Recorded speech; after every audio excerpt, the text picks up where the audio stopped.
Hey everybody, Fishman here. Welcome to the video. I think it's time to take a couple of steps back.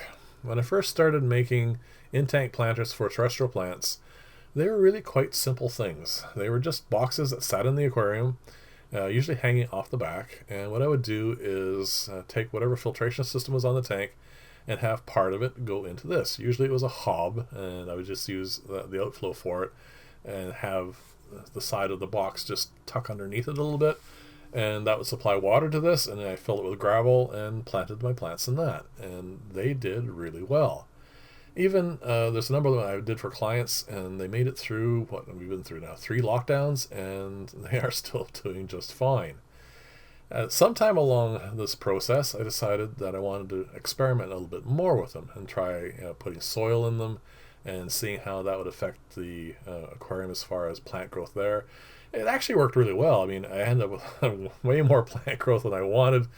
But the downside was I was getting a fair amount of tannins in the water. It wasn't quite getting to the point where it was like black water or whatever, but it was a little too rich. Not all fish like it.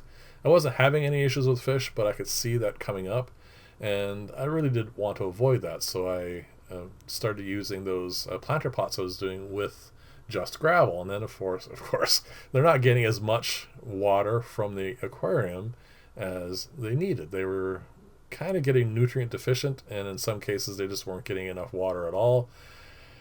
So this is going to be my answer to that. What I'm going to do, instead of trying to grow as many different types of plants as possible in aquariums and then using soil and whatever else to augment their growth, I'm going to go back to my original premise for this. What I want is to grow as many different types of terrestrial plants, but only feeding them from whatever comes from the fish water. I want the fish water to be their source of nutrition. Now that obviously means I'm going to probably have quite a few fewer plants that I'll be able to grow this way, but from my perspective it is the best way to go, because I want my tank water, of course, to be as healthy and as clean and as proper for the fish as possible. And if I can't grow as many plants as I was hoping to at one point, I don't see that really as a downside, because I really see these as, even though they are aesthetic and I really do like the appearance of them, I want them to make the aquarium itself a lot better, because the fish are my priority. I do love the look of plants above the aquarium, and I think I should be able to find more than enough plants that will grow in just the water from the aquariums. There's a number of channels I've been watching. One from Michael, I'll leave the link below. He has a wonderful channel, and he grows a ton of plants just in aquariums. Well, basically they're jars with lids, and he puts holes in the top of them, and the roots hang down in the water, and he has guppies, and he feeds quite a nice sort of ecologically balanced system, and it's actually kind of cool. You should really check it out. And if he can grow as many as plants as he can with no filtration, no nothing, I think I'm going to have enough of a variety of plants this way. I did enjoy doing those experiments, and it was kind of cool to see the effect on the plants in the aquariums. But like I said, this is not my end goal. I don't want, like I said, to have a jungle in here and have it causing issues with the aquariums. I don't mind having the jungle as long as they are helping the fish out. So I think the short-winded version of way of saying this is, I want to go more of an aquaponics way instead of a hydroponics way. I think that says it all. So what I'm doing here is I put together a box. I also, off camera, I put you can see there's a lift stack there. It's going to slide down. I'm going to put some holes in that. There's going to be a sponge in there, and I'm going to run it off air because, like I said, most of my fish room is run by air, and I don't really want to have too many pumps going. I did make an external hob a little while ago that ran off a pump, and had it with almost like a reverse flow underground filter in it. I actually really liked it, but I don't want to have too many pumps running in my fish room. There's just too many wires going everywhere. So running it off air is simple, and I'm going to probably have to, considering the air pressure I have in my system, put a valve on it. I'm going to run it full tilt the first little while, but I'm going to probably have to dial it back. So this is going to be a little cap that's going to fit on that little extension you see to the right there at the top of, well, what will be the top of the little box. And I want it to, keep the water from splashing around. And just in case you think every time I put something together it works perfectly, I fiddled with this thing. It was a nuisance. As it turns out, and I think I've mentioned this a few times, not all acrylic, especially extruded acrylic, is the exact same thickness. Usually when I'm making these things, I make it from, like it's all from the same sheet, or at least the same run.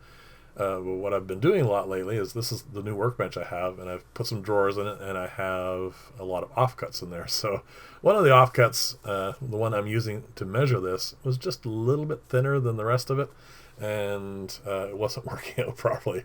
I did glue in here shortly. As you can see, I'm starting to use square and stuff, setting everything up properly. Yeah, as you can see, even if you are working with methylene chloride like I am, you do have a certain amount of time where you can fiddle with things and move it around. That's what I'm doing here. I did end up with one joint that is a little bit rough. You'll see when I finish this up. But for the most part, it worked out quite well. And like I said, I just wanted to show this to you because it doesn't always work properly, and you can adjust things, as you can see here. This went on for about 5-10 minutes. That's why it's sped up like this. But in the end, I wanted it to fit really snugly, and that's probably part of the reason why I had to fiddle with it a lot as well. When you want things to be quite tight, you don't really have much in the way of wiggle room for errors. So anyway, I'm going to get there in a few minutes, and then what I'm going to do after this is I'm going to drill a hole on top of this. The lift stack you see there doesn't have any holes in it yet. I'm going to just drill probably about a dozen holes around the rim of that, and I'm going to stick a sponge in it. Put together a lift stack, and then we're going to stick this in an aquarium. It's going to put a bunch of gravel in it. I'm going to try out a couple of plants. One that's obviously going to work. I'm going to put also in two others that I haven't tried yet, and one that I've been working with. It doesn't seem to want to work. I have a dwarf arrowleaf plant that should work really well in this sort of environment, but it just isn't. I want to try to see if it works better this way. So this is the top of this. It's a little fuzzy, sorry about that, but you can see on the right, that's the one joint that I had to work with a fair amount. The rest of them turned out pretty clear. So I said you can fiddle with these things and have them work out in the end anyway. So don't get too concerned about that. Off camera, also, I welded on the bracket that's going to hold this into the tank. So there you go. That's it. That's the box. That's the lift stack. There's going to be a pipe in there, and this is just going to go down as a cap, just to keep all the bubbling and splashing, so I don't have water going everywhere. And then to the right where it's open, that's where I'm going to plant all the plants, and then the water will percolate down through all that gravel and out through those holes. Quite simple, and like I said, I want to keep this simple, not have it too bogged down with bells and whistles. So there's the holes. And I'm going to run a sponge up through that, and you can see there's the rigid airline tubing there.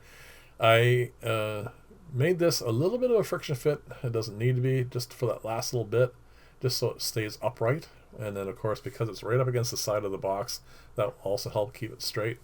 And then this is just a piece of open pore sponge. You just cut a square of it, but because it's slightly larger than the internal diameter of this, you just poke it up and it just fills nicely, leaving still enough holes there for the water to go up through.